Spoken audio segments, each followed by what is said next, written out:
ঈশ্বরদীর Pakshi union শাখা কর্তৃক শোক সভা ও দোয়া মাহফিল অনুষ্ঠিত।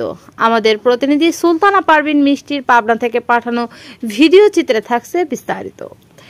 বাংলাদেশ জাতীয়তাবাদী দল পাকশী ইউনিয়ন শাখার বাংলাদেশ জাতীয়তাবাদী দলের নিবেদিত প্রাণ প্রয়াত আব্দুর রহমান বিশ্বাস ও আশরাফুল ইসলাম দীপু এসব সভা ও দোয়া মাহফিল অনুষ্ঠিত হয়েছে রোজ বুধবার 23 জুলাই বিকেল 5টায়। শোক সভা ও দোয়া মাহফিলের প্রধান অতিথি হিসেবে উপস্থিত ছিলেন জনাব মোহাম্মদ জাকারিয়া পিন্টু, সাবেক সাধারণ সম্পাদক পৌর বিএনপি ঈশ্বরদী, সাবেক যুগ্ম সম্পাদক পাবনা জেলা বিএনপি ঈশ্বরদী।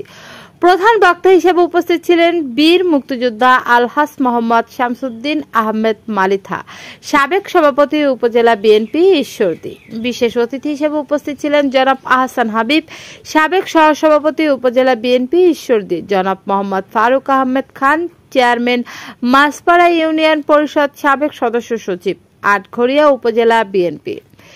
অনুষ্ঠানে সভাপতিত্ব করেন জনাব জাকিরুল ইসলাম তপন সরদার, সাবেক চেয়ারম্যান পাকশী ইউনিয়ন ও সাবেক সভাপতি পাকশী ইউনিয়ন বিএনপি। সঞ্চালনায় ছিলেন জনাব মোহাম্মদ জাহাঙ্গীর আলম, সাবেক সাধারণ সম্পাদক পাকশী ইউনিয়ন বিএনপি। জনাব জাকারিয়া পিন্টু বলেন, বিএনপির সাবেক নেতা এবং নেত্রীগুলোকে একসাথে একজোটে কাজ করতে হবে, দেশের স্বার্থে জনগণের স্বার্থে কাজ করতে হবে। আলোচনা ও দোয়া মাহফিল শেষে সবার মাঝে তবারক বিতরণ করা হয়।